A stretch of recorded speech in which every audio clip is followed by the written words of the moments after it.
Hi guys, welcome to another video on Jay's workshop. Today I'm going to show you how to fix the electrical problem on a Fiat Punto. Basically, when you start the lights, when you put the car on,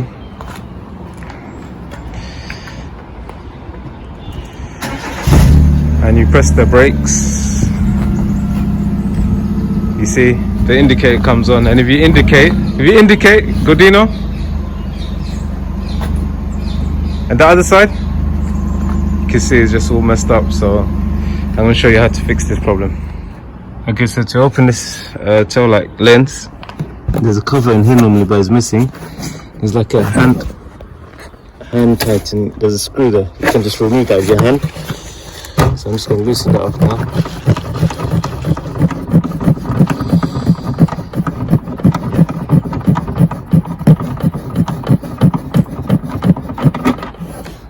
It's basically this thing here, and there's one more in here.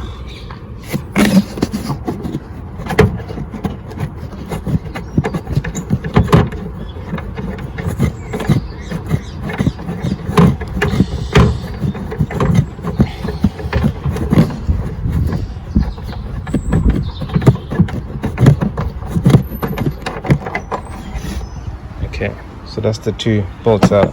So now I'll be able to remove this cover just like that, and I'm going to disconnect this wire just here, but I'm going to have to put the phone down while I do that quickly. It's a simple push in and pull out. Okay, so I've removed the lens or the light, whatever you want to call it, from the back, and you can see where the earth is very rusty, so it's probably lost this contact here.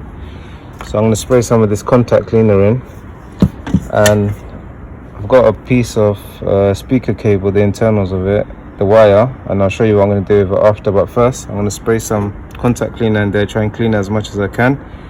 Then I'm going to fold this and place it where the earth is, just to give it a bit more contact. So what I've done now, I've cleaned it out, and I've put that wire, just placed it in there literally like that. Now we're going to carefully put this cover back on. Even here you can see like it's kind of burnt out or whatever, the earth over there. Can you see? So I don't know, hopefully this should fix it. Now let's see. I'm just going to connect it back. So as you can see now, brakes working fine, this indicator is working fine as well. There's nothing like mixed up. Same here, indicator is working perfect. You press the brake, it doesn't mix up with the other thing. So yeah, it may even work on other cars, the same thing that I've done here, but all you've got to do is just look out for the earth, place a bit of speaker cable in there, and that will fix your problem. Thank you for watching. Hope this video helped. Make sure you like, subscribe and share.